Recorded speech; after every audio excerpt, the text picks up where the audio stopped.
யாரு நீ? நான் வந்த வேலை என்ன, நான் வந்த அவசரம் என்ன? நீ பாட்டுக்கு நம்ம நீங்க யார் இடத்துல போவாங்க?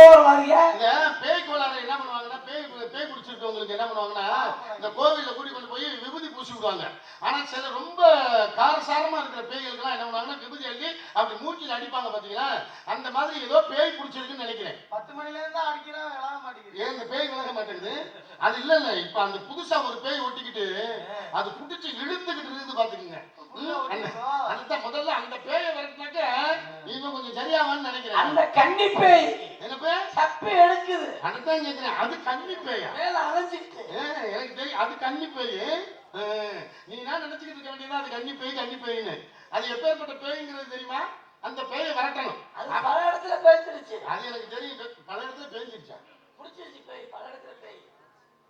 முதல்ல நீ யாரு? எதுக்கு இடத்துல போற வருவீங்க?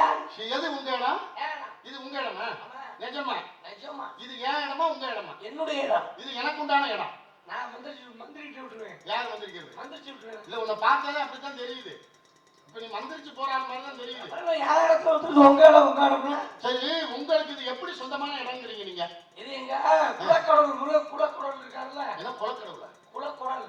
குலக்குடல் இல்லையா? குலக்கடவுள். குலக்குடல். குலக்குடல். அப்பவும் நான் சொன்னேன் ராசாத்திக்கிட்ட, இழுப்பூர்ல நிப்பாட்டாதம்மா, குடலை வாங்கி தராதியம்மான்னு. குடலை தின்னு விட்டு குலக்குடல்ங்கிற நீ அப்பவும் சொன்னேன். கேட்டாங்களா அவங்களா? குலக்குடல் குலக்கடவுள். குலக்கடவுள் முருகப்பெருமானுக்கு உண்டான இடம். உன் வாயை பிடிச்சி நச்சு எடுக்க போறேன் பாத்துட்டு போறீங்க. அந்த இடத்துல நாங்க வந்து விவசாயம் பண்ணிட்டு இருக்கோம். குலக்கடவுள் முருகப்பெருமானுக்கு உண்டான இடத்துல நீங்க விவசாயம் பண்ணிட்டு இருக்கீங்க. அப்படி என்ன விவசாயம் பண்றீங்க நீங்க? இங்க வந்து எள்ளும் தினையும் 70 நாட்கள். அது எள்ளும் தினையும் 70 நாளுங்கிறது திணறு வச்சிருக்கோம். நீங்க இங்க என்ன பண்ணிட்டு இருக்கீங்கன்னு கேக்குறேன். திணறு வச்சிருக்கீங்க. என்ன திணறு வச்சிருக்கீங்க? கருத்தினை செஞ்சனை. அது ஏன் இருத்தினை? ஏன் இல்ல கருத்தினை செஞ்சனையா? யாரு செஞ்சனைங்கிற? அது எல்லாத்துக்கும் தெரியும். நாங்க அதெல்லாம் கேட்கல. கருந்தினை செந்தினை. கருஞ்சனை செஞ்சனை. கருஞ்சனை செஞ்சனையா? முதல்ல நான் எப்ப நாக்கு ஒழிப்பியா? நாக்கு ஒழிச்சிருக்கியா? எப்படி ஒழிப்ப? இல்ல நான் தெரியாம தான் கேட்கிறேன். நாக்கு ஒழிக்கிறது இப்படியா ஒழிப்பாங்க?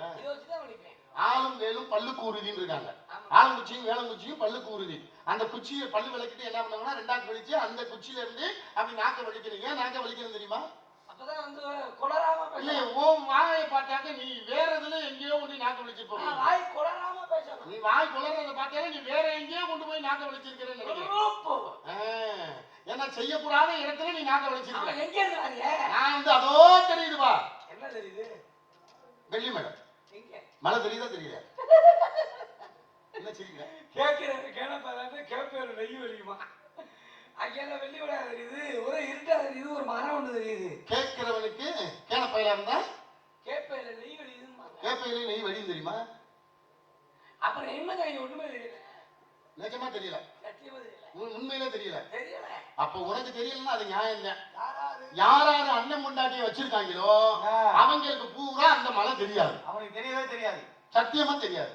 அப்ப உங்களுக்கு எல்லாம் தெரியுதுல்ல? எனக்கு அந்த வெள்ளி மழை தெரியுதா? அப்ப உனக்கு தெரியுதா தெரியலையா? நல்லா தெரியுது.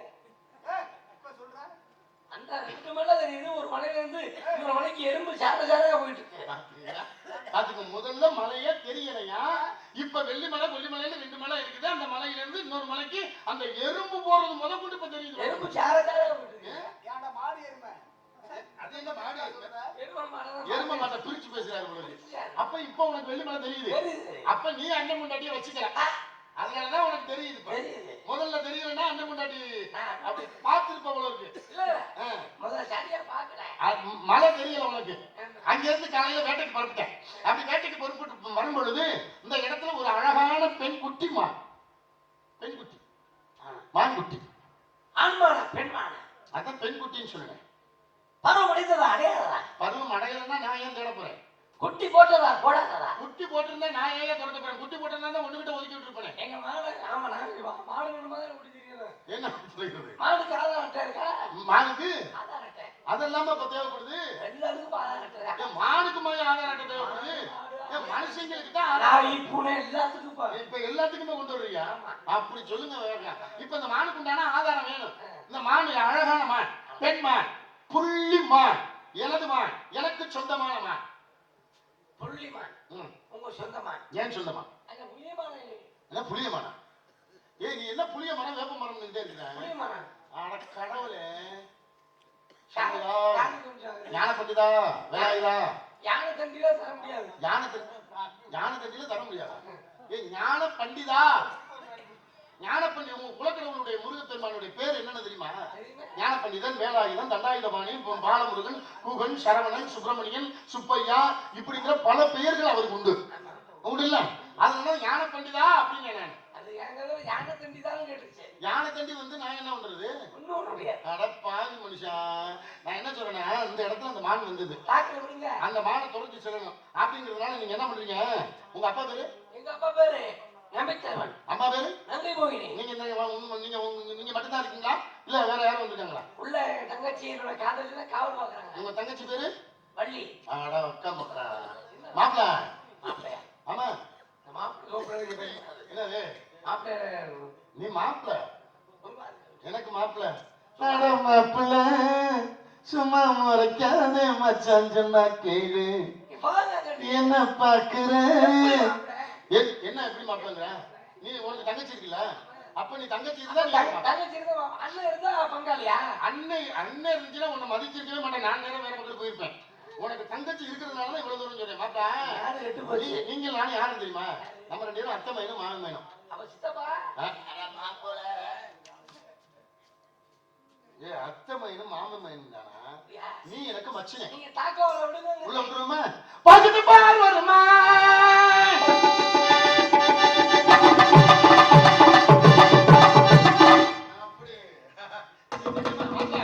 சும்மா சொல்லக்கூடாது. உன் தங்கச்சிய நல்லா வளர்த்து வச்சிருக்கிறிய, அருமையா வளர்த்து வச்சிருக்கிற. பச்சை பார்வை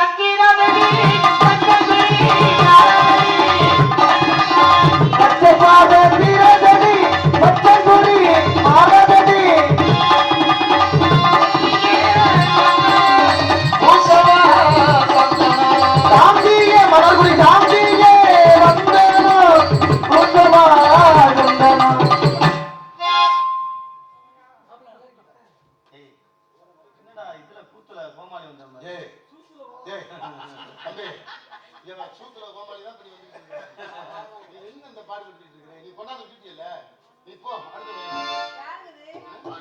எங்க பார்த்தாலும்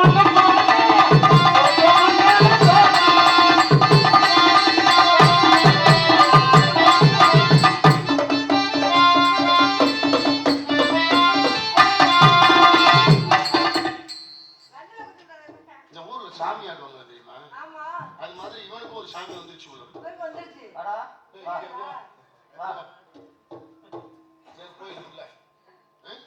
கோயில் வாசல்ல நின்று சாமி ஆடு. வரவங்க போறவங்க பூரா உன்கிட்ட நல்ல வாக்கு கேட்பாங்க. அவங்களுக்கு எல்லாம் நல்ல வாக்கு கொடு. அதனால நீ அங்க போய் எனக்கு இங்க வேலை இருக்குது நான் செய்ய அப்படி அடிக்க முடியுமாடா? ஏப்பா சும்மா இருப்பா நீ மாட்டுக்கு.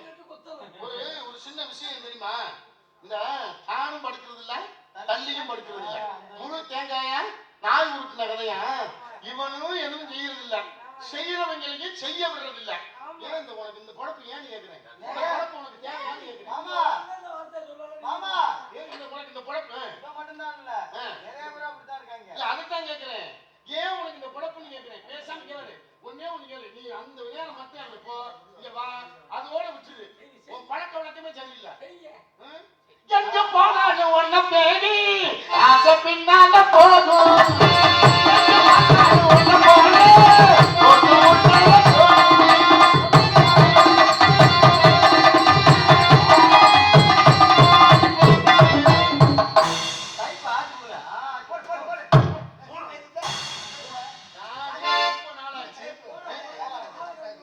ஏன் உனக்கா இல்ல? புதுசா சொல்லிக்கிட்டு இருக்கிற. நானும் ரொம்ப நாள் ஆச்சு. கூப்பிடுறாரு எங்க மாமா. ராசத்தை கண்டுபிடிங்க. வாங்க வாங்க வாங்க வா. அதாவது உனக்கு இது பேச்சுல கேட்டு மூத்த கருப்பா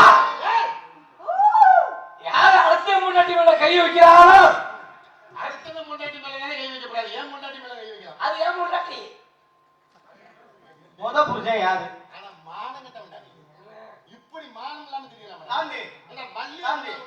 அவங்க 2 பேரும் அடிச்சுக்கிறாங்க. இல்ல நான் கேக்குறேன் நீ சொல்லு யாரு புருஷன்? பஞ்சாயத்து அது இல்ல சீட்டு போட்டு அதுக்கே கொடுக்குறது சந்தேகமாயிருச்சா? பஞ்சாயத்து பண்ண வந்து கொண்டாடி எடுத்தாங்க வாங்குறாங்க. கனவு தெரியுமா தம்பி இங்க வா முதல்ல எப்படி வாங்க முதல்ல ஒரு விஷயம் சொல்லுங்க ஏய், ஏய் போய் சொல்லணும். ஐயா ஐயா ஐயா இங்க வா. காலையில கிளம்பிக்கிட்டு இருக்கிறான். ஒரு கேளு இது யாரு ஏய் காரணம் வேற இன்ன மட்டும் உன்னை எதுவுமே சீண்டி பார்த்துருக்க மாட்டேன் இப்ப நான் தொட ஆரம்பிச்சேனா ஐயோ நான் என்ன பண்ணுவேன் அந்த வயது இங்க வா நான் சொல்லி தரேன் முதல்ல அது யாரு ஓம் பொண்டாட்டியா நம்ம பொண்டாட்டி நம்ம பொண்டாட்டியா இருக்கட்டும்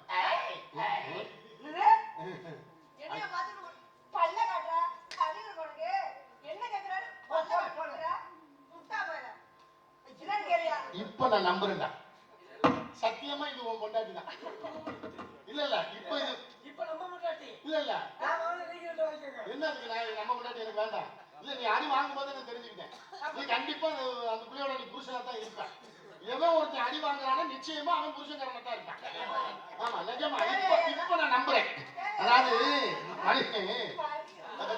மனுஷன் ஒரே ஒரு விஷயம் சொல்றீங்க எப்போதுமே சந்தேகம் மட்டும் வரவே கூடாது அப்படி சந்தேகம் வந்துருச்சுன்னா வாழ்க்கையே கெட்டு போயிடும் உலக்கையும் கெட்டு போயிடும் உலக்கையும் கெட்டு போயிடும் வாழ்க்கையும் கெட்டு போயிடும் சந்தேகம் கொண்டவர்கள்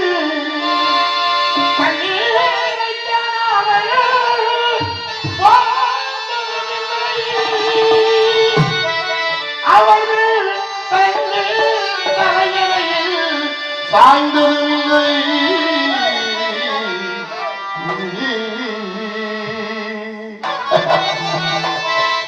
தம்பி சந்தேகத்தோடு அது சந்தோஷத்தேடி சந்தேகத்தோடு அது சந்தோஷத்தேடி சந்தேகத்தோடு அது சந்தோஷத்தேடி இதை வாழ்ந்தவன் மீது துன்பமாக எழுப்பாடி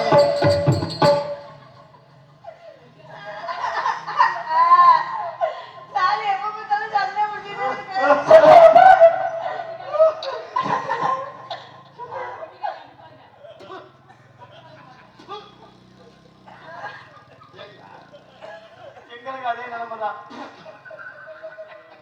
இப்பதான் தெரியுது எல்லாமே இப்படி ஆகிட்டேன்னு அவனுக்கு ஆம்பளை எது பொம்பளை எதுன்னே தெரியலையே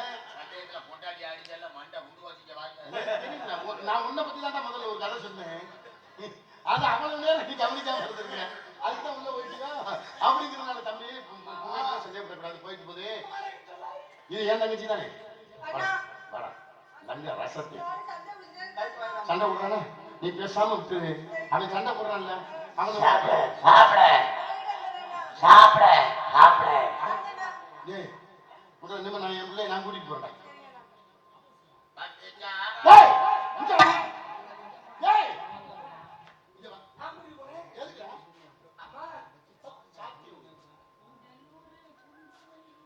சரி என்ன பண்றேன் அடுத்து ஒன்னு கூடலூரு குண்டுமல்லி வாழ பொண்ணுக்கு வந்து மல்லி பாதை கத்தமல்லி பாதை கத்தமல்லி பாதை கத்தமல்லி பாபா கத்தமல்லி வாழ பொடிக்க வந்த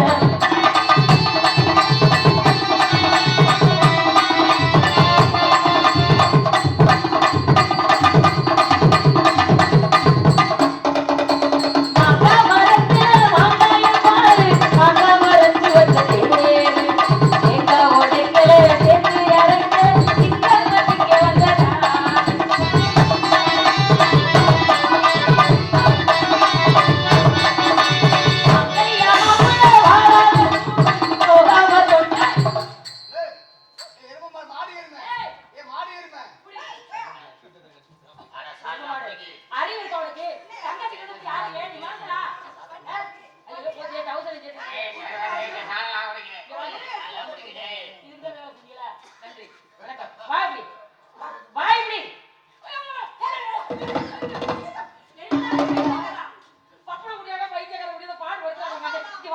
உனக்கு இப்பதான் தெரியுமா அவன்?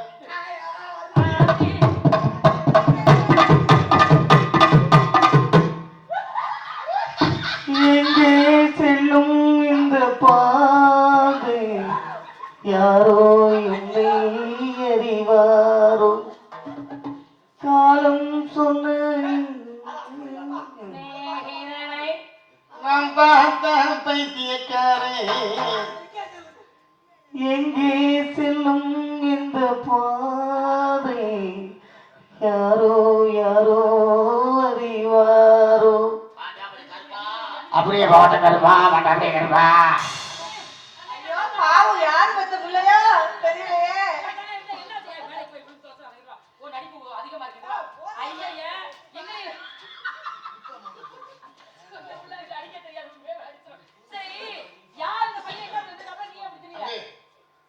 இந்த நிலைமை எப்ப வரும் தெரியுமா?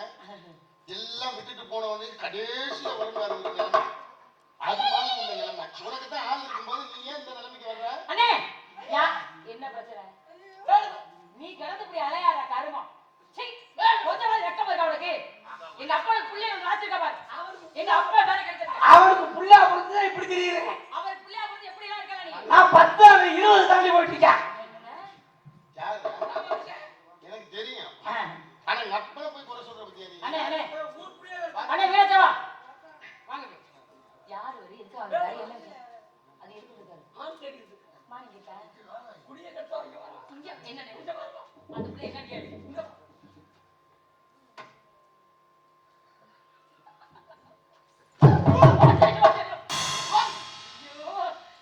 ஆனா இங்க சத்தியமா சொல்றேன், நீ இதுக்கு மேல மனுஷனா நடமாடுறதுக்கு உனக்கு வேலையே இல்லை.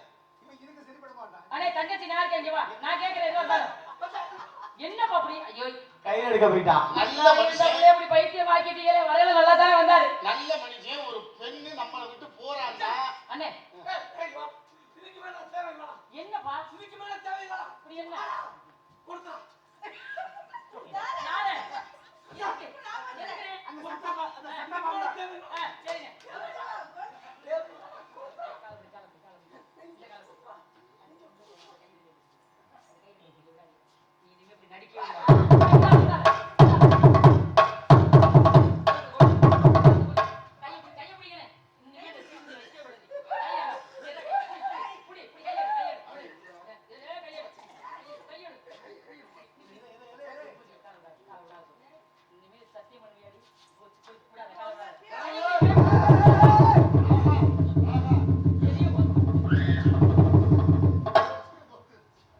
விளங்கும்டா. நெருப்பே விரண்டு ஓடிடுச்சு உடனே.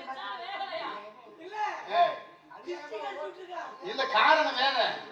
ஏற்கனவே நெருப்பு வச்சது மாதிரி தான் இருக்கு. ஆனா இன்னமும் நீ நெருப்பு வச்சுக்கிறவாரு. சிம்மு வச்சு கட்டிடுது. வருகிறவரே வருகிறே தேனும் தெரியுமாவும் பாலும் கருமிட்டார்.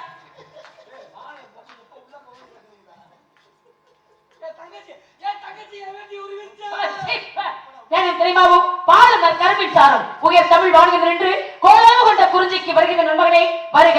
வேண்டுவர்கள் உண்டாது எங்கள் இடத்திற்கு வருகிற இந்த இனத்தவரே வருக வருக. தாங்கள் யார்? தாய் தந்தை யார்? இதற்காக இவ்வளவு தூரம் வந்தீர்கள் என்று எடுத்துரைத்தால் அதில் உண்மை இருந்தால் தலைவி என்ற பொறுப்பில் இருக்கும் என்னால் முடிந்த உதவியை செய்ய காத்துக் கொண்டிருக்கின்ற கூறுகள் பார்க்கலாம். அருமையான வரவேற்பு.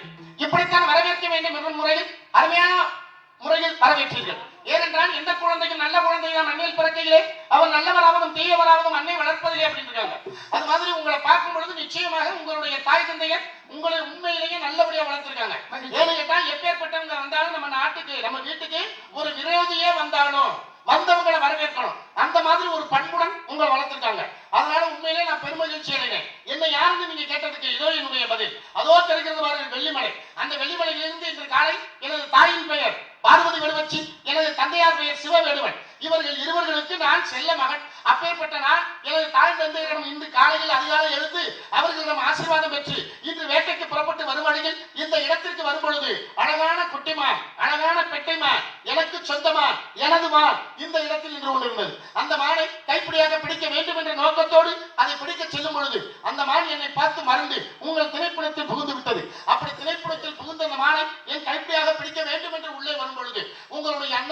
தடுத்து நிறுத்தி விட்டார். அவர் மட்டும் தடுக்கவில்லை என்றால் நிச்சயமாக அந்த மானை நான் பிடித்திருப்பேன். அவர் இருந்த பொழுதுதான் இந்த இடத்தில் ஆட்கள் இருக்கிறார்கள் என்ற விவரம் தெரிந்தது. அந்த இடத்தில் ஆட்கள் இருக்கும் பொழுது நாம் அத்துமீறி உள்ளே நுழையக்கூடாது என்பதற்காக அவரிடம் கேட்டதற்கு இந்த இடத்தில் நாங்கள் காவல் செய்து கொண்டிருக்கிறோம் அப்படின்னு அவரு சொன்னார். எங்க அண்ணன். ஆமா உங்க அண்ணன். அப்ப நீங்க மட்டும் இருக்கீங்களா, யாரா இருக்கீங்க அப்படின்னு நான் கேட்டப்ப அவர் சொன்னார், நான் இருக்கேன், என் தங்கச்சி இருக்காங்க, என் கோதுமாது எல்லாரும் இருக்கிறோம் அப்படின்னு சொன்னா, இந்த இடத்துக்கு தலைவியா அப்படின்னு கேட்டதுக்கு என் தங்கச்சி அப்படின்னு உங்களை சொன்னாங்க. அப்பேற்பட்ட தலைவி இருக்கும் பொழுது உங்களை கேட்காம நான் அந்த குணத்துக்குள்ள உள்ள நுழையக்கூடாது. அதுதான் கட்டுப்பாடு. அதான முறை. உங்களை கேட்காம அதுக்குள்ள வரக்கூடாது. எங்களை கேட்காம அனுமதி இல்லாம எங்க இடத்துக்குள்ள போகக்கூடாது. உங்களுடைய சம்மதம் எனக்கு வேணும். சம்மதம் வேணும்னா நீங்க உண்மையை பேசணும். நான் உண்மையை பேசுறேன். அதுக்கு முன்னாடி இந்த மான் எப்பேற்பட்ட மான், இந்த மான் இங்க வந்தது, இந்த மானுடைய பெருமையை பத்தி சொல்றேன். அந்த மானை நீங்க பார்த்த உடனே கண்டிப்பா அந்த மானை சொல்லுங்க. கண்டிப்பா எங்க பாத்தீங்க, எப்படி விரட்டி வந்தீங்க, எப்பேற்பட்ட மான், அதுக்கு என்ன சிறப்பு இருக்கு, என்ன அழகு இருக்குங்கிறத சொல்லுங்க. அப்படி நான் கேட்டதுக்கு பிறகு இருக்கா இல்லையா, கொடுக்கலாமா வேண்டாமா, பிடிக்க விடலாமா பிடிக்க முடியாதான்னு நான் முடிவு பண்ணி சொல்றேன். அந்த மானை எப்படி பார்க்கணும், எப்படி கொண்டு போகணும், எப்படி பிடிக்கணும் அப்படிங்கறதுனால அந்த மானை என்ன பார்த்த உடனே உங்க திணைப்பணத்துல பூந்து அப்படி எட்டி எட்டி பார்த்து அப்படி என்னையே பார்த்துட்டு உங்களையே பார்க்குது. எட்டி எட்டி வேற அந்த மான் அப்படி எட்டி பார்க்குது. எப்பொழுதுமே கற்பனைக்கு கதவு இல்லைன்னு சொல்லுவாங்க. அது போல உங்க கற்பனை எவ்வளவு தூரம் தான் இருக்கு நான் பாத்துறேன். சொல்லுங்க. மனுஷனுக்கு முதல்ல தன்னம்பிக்கைன்னு ஒண்ணு வேணும். ஆமா, அந்த தன்னம்பிக்கை இருந்தாதான் வாழ்க்கையில முன்னேற முடியும். தன்னம்பிக்கை நமக்கு இருக்கணும். அந்த தன்னம்பிக்கையோட தெய்வத்துடைய நம்பிக்கையும் இருக்கணும். அப்படி இருந்தா எல்லாமே வெற்றி ஆகும். அப்படி தன்னம்பிக்கை இல்லைன்னா இந்த வாழ்க்கையே கெட்டு போயிடும் அப்படின்னு சொல்லிருக்காங்க. அதனாலதான் உண்மையில சொல்றேன், இந்த மான் இப்பவும் பாருங்க அப்படி என்னையே பார்த்துட்டு. நான் என்ன சொல்றேன், தன்னம்பிக்கை இருக்கணும். இருக்கிறதெல்லாம் சரிங்க. இதோட நேர்த்தின்னு ஒண்ணு இருக்கு. ஒரு விஷயத்த ஒரு தடவை நினைச்சோம்னா அது கனவா போயிடும், பல தடவை நினைச்சோம்னா அது லட்சியமா போயிடும். நீங்க சொல்றதெல்லாம் இருக்கு, நீங்க தேடி வந்தது கனவா லட்சியமான்றது. இப்ப சொல்றேன் பாருங்க. சொல்லுங்க. காட்சி மறக்குது என்ன காதல் பண்ண நினைக்குது, காதல் பண்ண நினைக்குது அழகே குட்டிமானம்மா எந்த ஆசையுள்ள பெட்டை மானம்மா, ரொம்ப ஆசையுள்ள பெட்டை மானம்மா. காட்சி மறக்குது காதல் பண்ண நினைக்குது, காட்சி மறக்குது காதல் பண்ண நினைக்குது அழகே குட்டிமானம்மா எந்த ஆசையுள்ள பெட்டை மானம்மா.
அழகு பார்ப்பேன் தெரியுமா?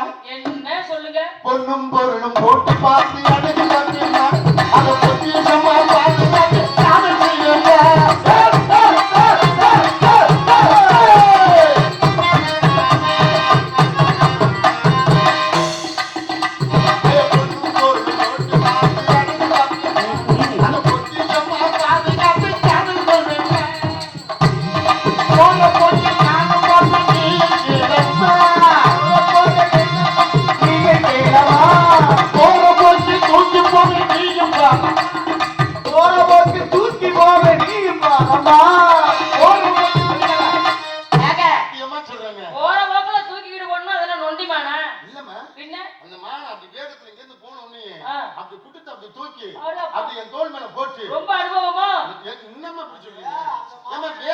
அனுபவம் இல்லாத ஆளு பேச முடியாது. இருக்கலாம், ஒரு சில முகத்தை பார்த்த உடனே ஏண்டா இப்படி மயங்கி விழுகிறது ஒண்ணுதான் ஒரு விஷயம். இப்ப பெட்டிக்கார் மாப்பிள்ள சொன்னாரு, அவரு வந்து ஒரு சில மான்களை இப்ப கிட்டன்ஸ்ல பாத்துக்கிட்டு இருக்காருன்னு நினைக்கிறேன். ஓ அப்படிங்களா? இருக்கலாம். அப்பேற்பட்ட மான்கள்லாம் அவர் பார்த்த மான்ல மண்ணாக்கப்படுத்திருக்கோம். ஓ நீங்க பார்த்த மாதிரி ஒரு டைம் பார்த்திருக்கோம். நான் பார்த்த மான் அப்படி இல்ல. என்ன பார்த்து அது மருண்டு அப்படி வெக்கப்பட்டு அப்படி நானி அப்படி ரொம்ப தலையை கீழே போட்டு அப்படி நின்னு என்ன பார்த்து வா ஓ வா வா வா வா அப்படி இந்த மான் சொல்லுது அப்படின்னு என்ன அந்த மானு ஏங்க ஒரு மானா மிருகமா இருந்தாலும் மனிதர்களா இருந்தாலும் வெக்கப்பட்டா அதுக்கு ஒரு உரியவரை பார்த்தா மட்டும்தான் வெக்க வரும். இப்படிதான் தடாதகை பிராட்டி பிறக்கும் பொழுதே 3 கொங்கைகளோடு பிறந்தாங்க. 3 கொங்கைகளோடு பிறக்கிறாங்க. அவர் வருத்தப்படுறாரு மன்னர். பிறக்கும் பொழுதே என் குழந்தை இப்படி அக்னியில இருந்து வந்த குழந்தை. எல்லா பெண்களுக்கும் யதார்த்தமாவே 2 மார்பகம் இருக்கும். பிறக்கும் பொழுதே 3 மார்பகத்தோடு கொங்கைகளோடு இருக்கிறதே இறைவா, நான் என்ன செய்யறது? எப்பொழுது உன் பெண் ஒரு ஆண்மகனை பார்த்து வெக்கப்படுகிறாளோ அப்பொழுது ஒரு கொங்கை மறைவுங்கிறது அசரீதி. இந்த அம்மாவும் பெண்ணுன்னா இப்படித்தான் இருக்கணுங்கிறதுக்காக யாரை பார்த்தாலும் போர் தொடுக்கிறாங்க. ஆம்பளை எல்லாம் பயப்படுறாங்க. போர் தொடுக்கக்கூடிய கடைசி நிறைவான இடம் கைலாயம் போயிட்டாங்க அந்த அம்மா. எல்லாரையும் போர் தொடுத்தவங்க, எல்லா இடத்தையும் வெற்றி பெற்றவங்க, மறுபடியும் போர் தொடுக்கிறதுக்கு இடமே இல்லை, சண்டை போட ஆளே இல்லை. சிவபெருமானை விட்டு போரிட போறாங்க. சிவபெருமான் பாக்குறாரு. பார்த்த உடனே இந்த அம்மாவுக்கு வெக்க வந்துருச்சு, கொங்கை மறைஞ்சிருச்சு. அப்ப பிறக்கும் பொழுது அக்னியிலிருந்து வரும் பொழுதே அசரீரி, யாரை பார்த்து உன் மகள் வெக்கப்படுகிறாளோ அப்பொழுது கொங்கை மறையும், அவரே திருமணம் செய்து கொள்வார்னு. அந்த அம்மா வெக்கப்பட்டா அதுல ஒரு நியாயம் இருக்கு. உங்க மான்குட்டி அவங்க பார்த்து வெக்கப்படுதுங்க, நியாயம் இருக்கு. அம்மா உண்மையான கதை சொன்னீங்க, நல்ல உண்மையான. ஆனா கதைங்கிறத விட இது உண்மையான வரலாறு, அதாவது நியாயமானது. ஏன் அப்படின்னு கேட்டீங்கன்னா அன்னைக்கு 3 கொங்கையோட அவங்க பிறந்தாங்க. அவங்க 3 கொங்கையோட பிறந்ததுனால எப்படி பிறந்தாங்க அப்படிங்கிறதுக்கு முன்னால அவங்களுடைய பூர்வீகம் என்ன, முன் ஜென்மம் என்ன அப்படிங்கறது முதல்ல தெரிஞ்சுக்கணும் இல்லையா? இல்ல அப்படி வந்ததுக்கு அப்புறம் மறந்ததுக்கு அப்புறம் அந்தமா தடாதகை பிராட்டியா இருந்தவங்க மீனாட்சி சொக்கநாதரா மாறினாங்க இல்லையா? அப்படி மாறினதுனால ஏற்கனவே அவங்க தராட்சியத்தினாலதான் அவங்க வந்து அங்க வந்து பிராட்டியா பிறக்கிறாங்க. அப்படி பிறக்கிறதுனால கடைசியில உனக்கு மோட்சம் கொடுத்து உன்னை திருப்பி நான் மீனாட்சி சுந்தரேஸ்வரா நான் ஆட்கொள்றேன் அப்படின்னு சிவபெருமான் ஒருத்தர் திருமணம் பண்ணிக்கிட்டா கணவர் பெயர் தான் முதல்ல வரும், மனைவி பெயர் முடிவுல நிறைவுல வரும். ஆனா மீனாட்சி சொக்கநாத் தெய்வங்கள் எடுத்துங்களே எல்லாமே மீனாட்சி சொக்கநாதர் கல்யாணம் சொல்றோம். இப்ப நம்ம நடத்தினாலும் வள்ளி திருமணம் தான் சொல்றோம், முருகன் திருமணம் சொல்லல. அதே போல இப்ப பெருமாளுக்கு நடந்தாலும் அப்படிதான் எல்லாமே பெண்கள் பேர் தான் முதல்ல வச்சிருக்காங்க. இன்னைக்கு உலகத்துல நீங்க வந்து பிராணங்களுக்கு போறீங்க, தெய்வங்களை பொறுத்தளவுல பெண்மைக்கு இதுதான் மரியாதை, இதான் மகத்துவன்றது தெய்வங்கள் கொடுத்தாச்சு. தெய்வங்களுக்கு மட்டும் இல்ல, இன்னைக்கு இயற்கையிலேயே நடைமுறைகளையே என்னன்னு பாத்தீங்கன்னாக்க ஒரு கணவனுக்கு பேருக்கு முன்னால மனைவி பேர் முன்னால வரும். ஏன் அப்படின்னு கேட்டீங்கன்னா இப்ப உதாரணத்துக்கு சொல்றேன், இப்ப ஒரு பேர் பார்வதின்னு இருக்குன்னு வச்சுக்கோங்க, அவர் பேர் பாலன் வச்சுக்கோங்களேன். பார்வதி பாலன் அப்படிம்பாங்க.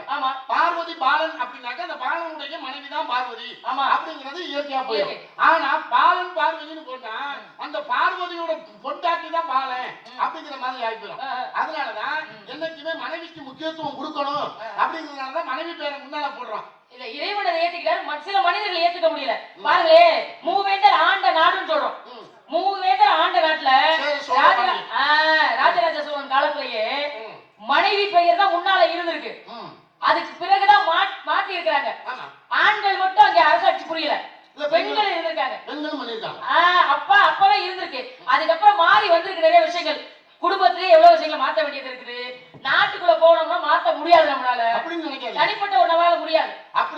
ஊர் ஓடும் பொழுது ஒத்து ஓட வேண்டியதானுங்க அப்படின்னு நீங்க நினைச்சீங்கன்னா எதையுமே யாருனாலுமே மாத்திருக்க முடியாது. இன்னைக்கு உலகத்துல யாருனால மாத்த முடியாதுன்னு நீங்க நினைக்கிறீங்க? ஏங்க நீங்க எப்படி சொல்றீங்க? இப்ப இருக்கிற காலம் கலிகாலம். கலியுகத்துல மாத்திரம் நம்ம நினைச்சோம்னா நம்ம தான் மாட்டிக்குவோம். கிரேதா அது பாரு, கலியுகம் 4 யுகம். இந்த 4 யுகத்துல தர்மம் எப்படி நின்னுச்சுன்னு சொன்னா, முதல் யுகத்துல 4 கால் நின்னுச்சு, 2வது யுகத்துல 3 கால் நின்னுச்சு, 4வது யுகத்துல இப்ப எப்படி நிக்குது? 2 கால் நிக்குது. 4வது யுகத்துல ஒத்த கால்ல நிக்குது. இதுக்கு காரணம் என்ன? நீதி நேர்மை அப்படிங்கிற ஒரு விஷயம் இல்ல. அதாவது நீதி நேர்மை நியாயம் இங்க வந்து எதுவுமே இல்ல அப்படின்னு சொல்றீங்க. இதுக்கு ஒரு உதாரணம் என்ன தெரியுமா? மகாபாரதத்துல ஒரு வசதியான ஒரு முதலாளி இருக்காரு. அவருக்கு தோட்டம் தரவு நிறைய இருக்கு. ஏழ்மைப்பட்ட ஒருத்தரும் இருக்காங்க. இந்த ஏழ்மைப்பட்டவன் என்ன செய்யறான்? அந்த முதலாளி கிட்ட போய் ஏதாவது உதவி கேட்பான். உதவி கேட்டா அவர் செய்வாருன்னு போறாரு. போனவர் உதவி கேட்கிறாரு, எப்பா எனக்கு தான் இவ்வளவு வயக்காடு கிடக்குது, நீ ஒரு வயலை எடுத்து உழுது பொழைச்சுக்கிறான்னு சொல்லிட்டாரு. இவனும் ஐயா நல்லா இருக்கிறதுக்கு நீங்க கொடுத்துட்டீங்கன்னு சொல்லி போயிட்டா வயல் உழுகுறான். உழுதா வெள்ளம் விடணும்ல, உழுகும் பொழுதே புதையல் கிடைக்குது உள்ள இருந்து. புதையல் கிடைச்சா என்ன செய்வோம்? நம்மளாம் புதையல் கிடைச்சா எடுப்போம். ஆகா எவனுக்கு தெரியாம கொண்டு போய் பத்திரமா வச்சிருந்தா சேப்பா எவனுக்கு தெரியக்கூடாது அப்படிதானே நினைப்பா அந்த விவசாயி அப்படி நினைக்கல புதையல் எடுத்தேன் கொண்டுட்டு போன முதலாளிகிட்ட ஐயா வயக்காட எனக்கு நீங்க பெரிய மனசோட கொடுத்துட்டீங்க நான் இதுல உழைச்சு பிழைச்சு என் பொண்டாட்டி பிள்ளைல காப்பாத்திக்கிறேன் இந்த புதையல் அங்க இருந்தது உங்களுக்கு தான் வந்து உங்க வயல்ல உள்ளதுன்னு கொடுக்குறேன் முதலாளி சொல்றாரு எப்ப நான் அந்த வயலை உங்களுக்குன்னு கொடுத்துட்டேனோ இதுல இருந்து புதையல் உங்களுக்கு தான் சொந்தம் எனக்கு வேணாம்ன்றாரு இவனு வேணாம்ன்ற அவனு வேணாம்ன்ற பஞ்சாயத்து போயிருச்சு தர்மர் கிட்ட போயிருச்சு தர்மர் கிட்ட போய் சொல்றாங்க ஐயா வயல் அவர் கொடுத்த போய் அந்த புதையல் அவருக்கு தான் நான் சொல்றேன் அப்ப உனக்கு வேணாமா எனக்கு வேணாங்க நியாயத்தோட இருக்குன்னு நினைக்கிறேன் எனக்கு தேவையில்லை ஐயா வயல் மட்டும் தான் எனக்கு கொடுத்தாரு இந்த புதையல் அவருக்கு சொந்தம் எனக்கு வேணாம் போகப்பா போயிட்டு ஒரு 5-6 நாள் கழிச்சு திருப்பி வாங்கலாம்னு சொல்லிட்டாரு போயிட்டாங்க போனவனுக்கு ஒரு சிந்தனை வந்துருச்சு வயலை மட்டும் தானே கொடுத்தோம் ஏன் புதையல வேணாம்னு நினைக்கிறான் புதையல் நமக்கு தான் சொந்தம் முதலாளி நினைக்கிறான் வாங்கிட்டு போனானே வேலைக்காரரு அவர் நினைக்கிறாரு அவர் வயலுக்கு நமக்கே கொடுத்துட்டாரு அப்ப புதையல் நமக்கு தானே சொந்தம்னு இருக்காங்க போயாச்சு பஞ்சாயத்து போடணும்னு தர்மர் கேட்கிறாரு அப்ப அவங்க சொல்றாங்க ஐயா வயலை மட்டும் தான் அவனுக்கு கொடுத்தேன் புதையல எனக்கே கொடுக்க சொல்லணும் எனக்கு வேணும்ன்றேன் இவன் வயலை எப்ப கொடுத்தானோ அப்பவே புதையல் எனக்கு இவனு சொல்றேன் அப்பதான் சகாதேவனை கூப்பிட்டு அப்பா நீ ஜாதகம் நல்லா கணிக்கிறவன் போய் கணிச்சு பார்த்தேன்னு சொல்லு ஒரு வாரத்துக்கு முன்னாடி எனக்கு வேண்டாம் 2 பேரும் பஞ்சாயத்து பண்ண வந்தாங்க இப்ப எனக்கு தான் சொந்தம் உனக்கு தான் சொந்தம் 2 பேரும் அடிச்சுக்கிறாங்க ஒண்ணும் இல்லைன்னா களி பிறந்துருச்சு மனிதர்களுக்கு ஆசை அதிகமாகி நீ வந்துடும் அடுத்தவன் சொத்து எனக்கு தான் வந்துடும் ஒரு நடவாதைக்காக அண்ணன் தம்பி வெட்டிக்கிடுச்சாவன் இதுதான் இந்த கலியுகத்தினுடைய கணக்கு இதுல யாரும் எதுவும் பண்ண முடியாது நம்ம போல வாங்கன்னு போயிட்டாங்க அப்ப கலிகாலம் வந்துருச்சுன்னு எல்லாருமே அந்த நிலைமைக்கு வந்துருவாங்க ஆமா இப்ப நீங்க சொன்ன மாதிரி உண்மையிலேயே கலிகாலம் மட்டும் இல்லம்மா பொதுவாகவே மனுஷனுக்கு பேராசைங்கிறது ஒண்ணு வரக்கூடாது அப்படி பேராசை வந்துருச்சுனால இந்த பேராசையினால எவ்வளவு பெரிய துன்பங்களே நடக்குது தெரியுமா 2 பேரும் இங்க இருந்து காட்டு வழியா போய்கிட்டு இருக்காங்க காட்டு வழியா போய்கிட்டு இருக்கும்போது ஒரு சாமியார் பாக்குறாரு அப்பா இந்த பக்கத்து போகாதீங்க இந்த பக்கத்து போனீங்கன்னாக்கா அங்க வந்து ஆளை கொள்ளக்கூடிய ஒரு இது மிருகம் ஒண்ணு இருக்குது சரி ஆளை கொள்ளும் மிருகம் இருக்கு ஆளை கொள்ளக்கூடிய ஒரு மிருகம் ஒண்ணு இருக்குது அதனால அந்த பக்கத்து போயிடாதீங்க அப்படின்னு அவர் சொல்றாரு நம்ம பார்க்காத மிருகமா எப்பேற்பட்ட மிருகத்தெல்லாம் பார்த்துருக்கோம் இது என்ன பெரிய மிருகம் ஆளை கொள்ற மிருகம் அப்படின்னு அவங்க 2 பேரும் போனாங்க போன உடனே கொஞ்சம் தூரத்துல பாத்தீங்கன்னாக்கா ஒரு பெரிய புதையல் ஒண்ணு கிடைச்சிச்சு புதையல் கிடைச்ச உடனே புதையல் கதையா ஆமா நீங்க சொன்னீங்கன்னா புதையல் கதை சொல்லணுமே அவங்களுக்கு அந்த புதையல் கிடைச்சிச்சு புதையல் கிடைச்ச உடனே 2 பேரும் என்ன பண்ணாங்க ஆளுக்கு பாதி பாதியா பிரிச்சு எடுத்துட்டு போவோம் அப்படின்னு ஆளுக்கு பாதி பாதியா பிரிச்சாங்க பிரிச்சு எடுத்து தூக்க போற நேரத்துல ஒரு 2 பேரும் என்ன சொன்னாங்க இவ்வளவு பெரிய புதையல் தூக்கிட்டான் ஆனா நம்மளுக்கு பசி வந்துருச்சு எனக்கு ரொம்ப பசிக்குது அதனால இதை தூக்கிட்டு போற அளவுக்கு எனக்கு உடம்புல தெம்பு இல்லை அதனால நீ என்ன பண்ற நீ போய் நம்ம 2 பேருக்கு சாப்பாடு கொண்டுட்டு வா நம்ம இங்க சாப்பிட்டு திருப்பி தெம்பா கொண்டுட்டு போவோம் அப்படின்னு சொல்லி என்ன பண்றேன் ஒருத்தனை அனுப்பி விடுறேன் ஒருத்தன் போனவன் 2 பேரும் ஒருத்தன் புதையல் தடுக்கிறான் சாப்பாடு வாங்க போறேன் சாப்பாடு வாங்கிட்டு அங்க இருந்து வந்தேன் வந்த உடனே என்ன பண்ண சாப்பாடு அவன்கிட்ட கொடுத்துட்டு என்ன பண்ண வார 2 பேரும் சாப்பிடுவோம் அப்படின்னா சாப்பிடும் போது அவன் சொன்ன இங்க இருந்தா பாருங்க புதையல்கிட்ட அவன் என்ன சொன்னான் நான் எப்போதுமே சாப்பிடறதுக்கு முன்னால கொஞ்சம் தண்ணி குடிச்சிட்டு தான் சாப்பிடுவேன் இல்லைன்னா சாப்பாடு விற்கும் இன்னைக்கு உலகத்துல உண்மையிலேயே அதான் உண்மையான முறை சாப்பிடறதுக்கு முன்னால கொஞ்சம் தண்ணி சாப்பிடணும் அதைத்தாங்க இப்ப எல்லாருமே கடைபிடிக்கிறாங்க தண்ணி இல்லைன்னா சாப்பிட மாட்டேங்கிறாங்க திருவிழா வச்சோம்னா எல்லாம் வாசப்படியில கொல்லப்புறமா நீங்க நினைக்கிற நான் தண்ணியை சொல்லுங்க நான் பச்சை தண்ணியை சொன்னேன் நான் அந்த தண்ணியை குடிச்சிட்டு தான் எனக்கு சாப்பாடு ஏறும் அதனால நீ என்ன பண்ற அந்த ஒரு கிணறு ஒண்ணு தெரியுது பாரு அந்த கிணத்துல கொஞ்சோண்டு தண்ணி கொண்டுட்டு வா நான் தண்ணியை குடிச்சிட்டு சாப்பிடுறேன் அப்படின்னு சொன்ன உடனே அவன் தண்ணி கொண்டதுக்கு போறேன் யாரும் சாப்பாடு வாங்கிட்டு வந்தவன் தண்ணி எடுக்கிறதுக்கு கிணத்துக்கிட்ட போறான் போகும்போது அந்த புதையலுக்கு பக்கத்துல இருந்தா பாருங்க அவன் என்ன பண்றான் அங்க இருந்து போய் அந்த கிணத்துக்குள்ள அவனை தள்ளி விட்டுறான் ஏன் தள்ளி விட்டான் அப்படின்னாக்கா இவன் என்ன நினைக்கிறான் ஆகா 2 பங்கா வச்சு கொடுக்குறமே இவனுக்கு ஒரு பங்கு கொடுக்கறதா இவன் இல்லைன்னா அதுவும் நமக்கு தானே அவன் இல்லைன்னா நம்மளுக்கு தானே 2 பங்கு நம்மளுக்கு தானே கிடைக்கும்னு அவன் கிணத்துக்குள்ள புடிச்சு உள்ள தள்ளி விட்டான் தள்ளிட்டு என்ன பண்ண அந்த 2 மூட்டை நமக்கு தான் அப்படிங்கிற ஒரு சந்தோஷத்துல அங்க இருந்து வந்து 2 மூட்டை ஒன்னா தூக்க போன நேரத்துல ஆகா நம்மளுக்கு தான் பசி வந்துருச்சுன்னு சொன்னோம்ல அப்ப நம்ம என்ன பண்ணுவோம் இந்த சாப்பாடையும் சாப்பிட்டு அதுக்கப்புறம் இந்த மூட்டையை தூக்கிட்டு கிளம்புவோம் அப்படின்னு அந்த சாப்பாடை சாப்பிட்டான் பாருங்க சாப்பிட்ட கொஞ்ச நேரத்துக்குள்ள அவனும் செத்து போயிட்டான் ஏங்க சாப்பாடு சாப்பிடுறதுல சாவாங்கல என்ன அண்ணாமலை என்ன அந்த பையன் இப்படி கதை சொல்றாப்ல கிணத்துக்குள்ள தள்ளி விட்டா செத்து போயிட்டான் சரி கொண்டாந்த சாப்பாட்டை சாப்பிட்டதுனால அவன் சாகுறேன் அந்த சாப்பாடு ஒருவேளை தண்ணி பத்தலைன்னு எடுக்க போனவன தள்ளி விட்டேன் தண்ணி இல்லைங்கனாலும் விக்கிட்டு செத்து போயிட்டானோ அதெல்லாம் கிடையாது இல்ல அந்த சாப்பாடு வாங்க போனான் பாருங்க போனானே அந்த சாப்பாடு வாங்க போனவன் சாப்பாடு வாங்கிட்டு வரும்போது என்ன நினைச்சான் என்ன இவனுக்கிட்ட கொண்டு போய் சாப்பாடை கொடுத்து இவனு நல்லா வந்து 2 மூட்டையும் ஆளுக்கு ஒரு மூட்டையும் நல்லா எடுத்துக்கிட்டு வரணும் அதனால அவன் சாப்பிடுற சாப்பாட்டுல கொஞ்சோண்டு விஷத்தை கலந்துருவான் நல்லவங்கடா அப்படியே இப்பதான் அந்த சாப்பாட்டுல விஷத்தை கலந்துருவோம் அப்படின்னு அந்த சாப்பாட்டுல விஷத்தை கலந்து வச்சுட்டேன். இவன் கிணத்துல குடிச்சு தள்ளிட்டேன். யாரு? அவனும் பேராசைப்பட்டு சாப்பாட்டுல விஷம் வச்சான். இவன் பேராசைப்பட்டு கிணத்துக்குள்ள குடிச்சு தள்ளி விட்டான். ஆக மொத்தத்துல அது வாட்டில இருக்கு, இவங்க போயிட்டாங்க. 2 பேரும் இதுதான் உலகத்தின் நீதியே. அப்ப ஏற்கனவே சொன்ன சாமியார் சொன்னார்ல, அங்கிட்டு போவாதியா ஆடக்குள்ள மிருகம் இருக்கு அப்படின்னு சொன்னாரு. அப்ப ஏற்கனவே இது மாதிரி கதைகள்லாம் நமக்காக சொல்லி வச்சிருக்காங்க. அளவோட ஆசைப்பட்டு அளவோட வாழ்ந்தா வாழ்க்கை நல்லா இருக்கும். அதுக்கு தான் நான் சொல்றேன், உங்களுக்கு ஒரு விஷயம், இந்த மானை நீங்க வச்சுக்கிட்டு பேராசைப்படாதீங்க. ஏங்க உங்க மேல நான் என்ன வச்சிருக்கிற மாதிரி சொல்றீங்க? எனக்கெல்லாம் அதுக்கு நேரமே இல்லைங்க. இல்ல நிஜமா என்னைய போய் பார்த்து வச்சிட்டு இருக்கேன்னு சொல்றீங்களே, இது எனக்கு வேலையா? ஏற்கனவே கையில கவனம் வச்சுக்கிட்டு காவல் நிறைய பேர் இருக்கு, நீங்க வந்து நிக்கிறீங்க, நான் நினைச்சிட்டு இருக்கேன். இப்ப ஒரு மனுஷன் நின்று இருக்காரு, ரொம்ப நல்ல மனுஷன். அவர்கிட்ட ஒருத்தர் சொல்றாரு, டேய் நாங்க சொல்றதை கேட்க மாட்டியா? ஐயா நான் எந்த குற்றமும் செய்ய மாட்டேங்க, இது நாள் வரையும் தெய்வத்தை மட்டும் நம்பிக்கிட்டே இருக்கிறவன், அதனால நீங்க சொல்றத நான் கேட்க மாட்டேன், என் பாதை எதுவும் அதுல போறேன். 2-3 பேர் சேர்ந்து சொல்றாங்க, இங்க பாரு நான் ஒண்ணு சொல்றேன் கேளு, 3 விஷயம் சொல்றோம், அதுல ஏதாவது ஒரு விஷயத்த செய்யணும், அப்படி நீ செஞ்சுட்டீங்கன்னா நீங்க இருந்து போகலாம். 3 விஷயம் தானே, அப்ப இந்த விஷயத்தை தெரிஞ்சிட்டோம்னா நம்ம கோயிலுக்கு போயிடலாம், நம்மளுக்கு போறது பழி விட்டுருவாங்க. ஏதாவது ஒரு விஷயம் செஞ்சாலும் 3 விஷயத்தை நாங்க சொல்ற 3 விஷயத்தையும் நீ செய்ய வேணாம். ஒரு விஷயத்தை நீ பண்ணிட்டீன்னா நீ பாட்டுல உன் பாதையில கோயிலுக்கு போயிட்டே இரு, நாங்க ஒண்ணுமே சொல்ல மாட்டோம். அதான் நானும் சொல்றேன், நம்ம கோயிலுக்கு போகணுமே, சாமி கும்பிடணுமே, மானம் இவங்க சொல்றதை செஞ்சிடலாமே அப்படின்னு சொல்ல நானும் சொல்றேன். நீங்க சொல்றீங்க இந்த மானை பிடிக்கணுமே, அந்த ஒரு விஷயத்தை மட்டும் சொல்லுங்க. உங்களுக்கு உங்களுக்கு வந்து நிக்கிறீங்க, வேற ஒண்ணும் வந்து அவசியம் இல்லைங்க, நீங்க புடிச்சு கொடுக்க வேண்டாம். நாங்க புடிச்சு வரவங்க கையில கொடுப்பாங்க, வாங்க நீங்க அப்படி மட்டும் சொல்லுங்க. புடிக்க வந்த உங்களுக்கு திறமை இருந்தா புடிங்க, இல்லைன்னா வந்த வழியே திருப்பி போங்க, அதை விட்டு எங்களெல்லாம் புடிச்சு தர சொல்ல. என்ன பார்த்து திறமை இல்லைன்னு நீங்க சொல்லாதீங்க, உங்களுக்கு திறமை இருக்கு. ஏற்கனவே அப்பா திறமை இருந்ததால குட்டி விட்டு கேட்டுக்கு நிக்கிறீங்க. நான் விடலாமா? இந்த கதையை சொல்லி முடிக்க வேணாம். நீங்க கதையை சொல்லுங்க. அப்ப என்ன ஆச்சு கேளுங்க. அதை சொல்லுங்க. ஒரு குழந்தை இருக்கு, அந்த குழந்தைய கொல்றியான்னு கேக்குறாங்க. ஐயோ சிசு பாவம் பிள்ளாதது, 7 ஜென்மம் எடுத்தாலும் அந்த பாவத்தை தீர்க்க முடியாது. ஆனா இப்பெல்லாம் ஒரு குழந்தை வேண்டாம்னா சாதாரண அந்த குழந்தை அபாசங்கிறது அழிச்சிடறாங்க, அது பெரிய பாவம், அடுத்த பிறவில அனுபவிக்க வேண்டியது இருக்கும். அப்ப குழந்தைய கொல்லக்கூடாதுன்னு நினைச்சிட்டாரு. சரி குழந்தைய கொல்ல வேணாம், அந்த பொண்ணோட சேரு.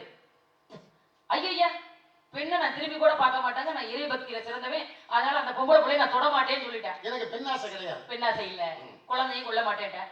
2 முடியாதுல, இந்த களையத்துல சாராயம் இருக்கு, மது இருக்கு, எடுத்து குடி அப்படின்னு சொல்லியாச்சு.